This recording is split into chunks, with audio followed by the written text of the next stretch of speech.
ॐ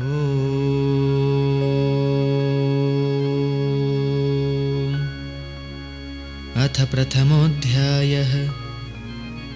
अचिन्त्याव्यक्तरूपाय निर्गुणाय गुणात्मने समस्तजगदाधार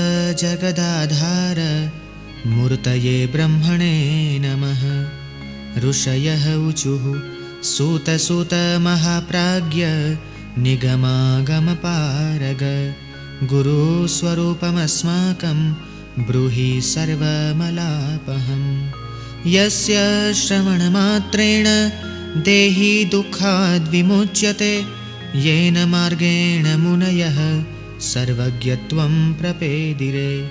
यत्प्राप्य न पुनर्याति नरः संसारबन्धनं तथाविधं परं तत्त्वं वक्तव्यमधुना त्वया। गुह्याद् गुह्यतमं सारं गुरुगीता विशेषतः त्वत्प्रसादाच्च श्रोतव्या तत्सर्वं ब्रूहि सूतनः। इति सम्प्रार्थितः सूतो मुनिसङ्घैर्मुहुर्मुहुः कुतूहलेन महता प्रोवाच मधुरं वचः। सूत उवाच शृणुध्वं मुनयः सर्वे श्रद्धया परया मुदा वदामि भवरोगघ्निं गीतां मातृस्वरूपिणीं। पुरा कैलासशिखरे सिद्धगन्धर्वसेविते तत्र कल्पलता पुष्प मन्दिरेऽत्यन्तसुन्दरे व्याघ्राजिने समासीनं शुकादिमुनिवन्दितं बोधयन्तं परं तत्त्वं मध्ये मुनिगणं क्वचित् प्रणम्रवदना शश्वन् नमस्कुर्वन्तमादरात्। दृष्ट्वा विस्मयमापन्ना पार्वती परिपृच्छति। जो ब्रह्म अचिंत्य अव्यक्त तीनों गुणों से रहित फिर भी देखने वालों के अज्ञान की उपाधि से त्रिगुणात्मक और समस्त जगत का अधिष्ठान रूप है, ऐसे ब्रह्म को नमस्कार हो।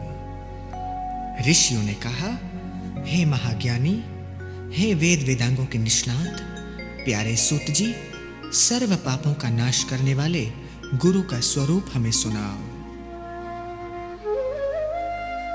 जिसको सुनने मात्र से मनुष्य दुख से विमुक्त हो जाता है, जिस उपाय से मुनियों ने सर्वज्ञता प्राप्त की है, जिसको प्राप्त करके मनुष्य फिर से संसार के बंधन में बंधता नहीं है, ऐसे परम तत्व का कथन आप करें। जो तत्व परम रहस्यमय एवं श्रेष्ठ सारभूत है और विशेषकर जो गुरु गीता है, वो आपकी कृपा से हम सुनना चाहते हैं। प्यारे सूत जी, वे सब हमें सुनाइए। इस प्रकार बार बार प्रार्थना किए जाने पर बहुत प्रसन्न हो गए सूत जी और मुनियों के समूह से मधुर वचन बोले। सूत जी ने कहा, हे सर्व मुनियों, संसार रूपी रोग का नाश करने वाली मातृ स्वरूपिणी गुरु गीता कहता हूं, उसको आप अत्यंत श्रद्धा और प्रसन्नता से सुनिए।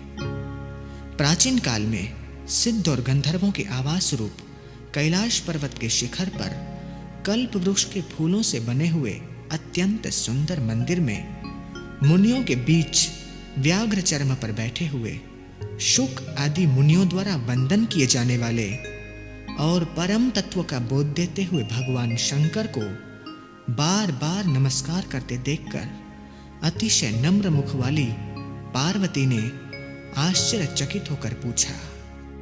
पार्वत्युवाच ॐ नमो देवदेवेश परात् परजगद्गुरो त्वां नमस्कुर्वते भक्त्या सुरासुरनरः सदा।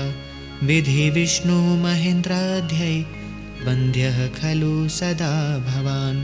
नमस्करोषि कस्मै त्वं नमस्काराश्रयः किल। भगवन् सर्वधर्मज्ञ व्रतानां व्रतनायकं ब्रूहि मे कृपया शम्भो गुरुमाहात्म्यमुत्तमं। इति सम्प्रार्थितः शश्वन् महादेवो महेश्वरः आनन्दभरितः स्वान्ते पार्वतीमिदमब्रवीत्। श्रीमहादेव उवाच न वक्तव्यमिदं देवि रहस्यातिरहस्यकं न कस्यापि पुरा प्रोक्तं त्वद्भक्त्यर्थं वदामि तत्। मम रूपासि देवी त्वम् अतस्तत् कथयामि ते लोकोपकारकः प्रश्नो न केनापि कृतः पुरा। यस्य देवे परा भक्ति यथा देवे तथा गुरौ तस्यैते कथितायर्थाः प्रकाशन्ते महात्मनः। यो गुरुः स शिवः प्रोक्तो यः शिवः स गुरुः स्मृतः। विकल्पं यस्तु कुर्वीत स नरो गुरुतल्पगः। वेदशास्त्रपुराणानि चेतिहासादिकानि च मन्त्रयन्त्रविद्यादीनि मोहनोच्चाटनादिकं शैवशाक्तागमादीनि यन्ये च बहवो मतः। अपभ्रंशः समस्तानां जीवानां भ्रान्तचेतसां। जपस्तपो व्रतं तीर्थं यज्ञोदानं तथैव च गुरुतत्त्वमविज्ञाय सर्वं व्यर्थं भवेत् प्रिये। पार्वती ने कहा, हे ओंकार के अर्थ स्वरूप, देवों के देव, श्रेष्ठों से भी श्रेष्ठ है जगत गुरु, आपको प्रणाम हो। देव, दानव और मानव सब आपको सदा भक्ति पूर्वक प्रणाम करते हैं। आप ब्रह्मा, विष्णु, इंद्र आदि के नमस्कार के योग्य हैं।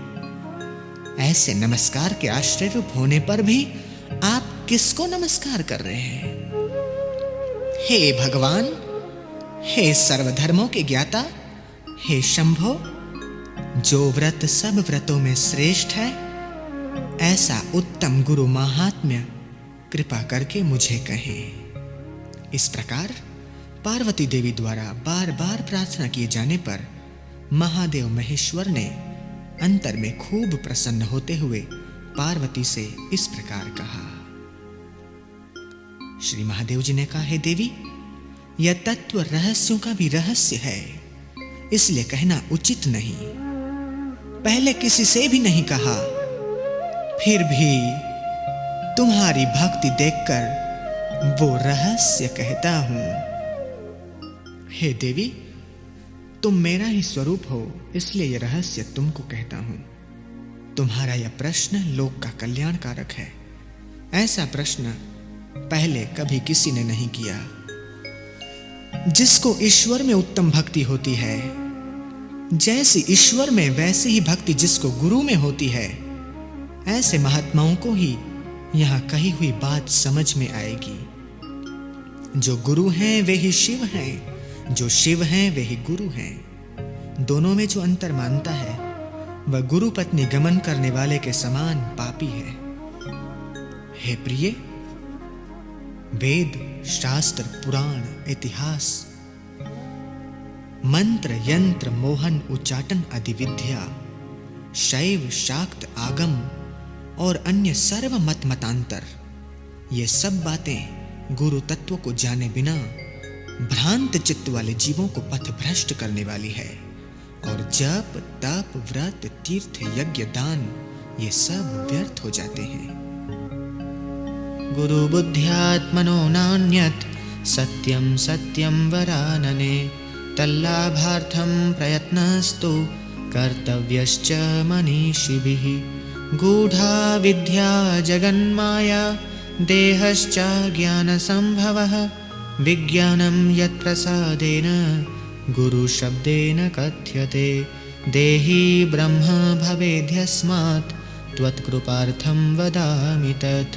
सर्वपापविशुद्धात्मा श्रीगुरोः पादसेवनात्। शोषणं पापपङ्कस्य दीपनं ज्ञानतेजसः। गुरोः पादोदकं सम्यक् संसारार्णवतारकम्।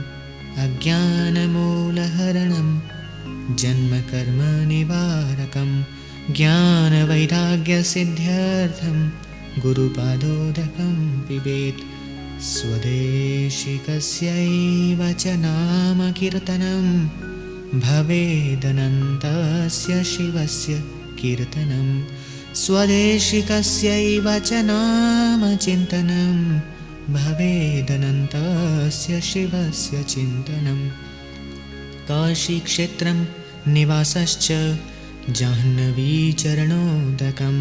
गुरुर्विश्वेश्वरः साक्षात् तारकं ब्रह्मनिश्चयः गुरुसेवा गया प्रोक्ता देहस्य क्षयो वटः तत्पादं विष्णुपादं स्यात् तत्र दत्तमनस्ततं गुरुवक्त्रे स्थितं ब्रह्म प्राप्यते तत्प्रसादतः गुरुर्ध्यानं सदा कुर्यात् पुरुषं स्वैरिणीयथा। हे सुमुखी, आत्मा में गुरु बुद्धि के सिवा अन्य कुछ भी सत्य नहीं है, सत्य नहीं है। इसलिए इस आत्मज्ञान को प्राप्त करने के लिए बुद्धिमानों को प्रयत्न करना चाहिए। जगत गूढ़ विद्यात्मक माया रूप है और शरीर अज्ञान से उत्पन्न हुआ है। इनका विश्लेषणात्मक ज्ञान जिनकी कृपा से होता है, उस ज्ञान को गुरु कहते हैं। जिस गुरुदेव के पाद सेवन से मनुष्य सर्व पापों से विशुद्धात्मा होकर ब्रह्म रूप हो जाता है, वह तुम पर कृपा करने के लिए कहता हूं। गुरुदेव का चरणामृत पाप रूप कीचड़ का सम्यक शोषक है, ज्ञान तेज का सम्यक उद्दीपक है और संसार सागर का सम्यक तारक है। अज्ञान की जड़ को उखाड़ने वाले, अनेक जन्मों के कर्मों को निवारने वाले, ज्ञान और वैराग्य को सिद्ध करने वाले श्री गुरुदेव के चरणामृत का पान करना चाहिए। अपने गुरुदेव के नाम का कीर्तन अनंत स्वरूप भगवान शिव का ही कीर्तन है। अपने गुरुदेव के नाम का चिंतन अनंत स्वरूप भगवान शिव का ही चिंतन है। गुरुदेव का निवास स्थान काशी क्षेत्र है। श्री गुरुदेव का पादोदक गंगा जी है। गुरुदेव भगवान विश्वनाथ और निश्चित ही साक्षात तारक ब्रह्म है। गुरुदेव की सेवा ही तीर्थराज गया है। गुरुदेव का शरीर अक्षय वटवृक्ष है। गुरुदेव के श्री चरण भगवान विष्णु के श्री चरण है।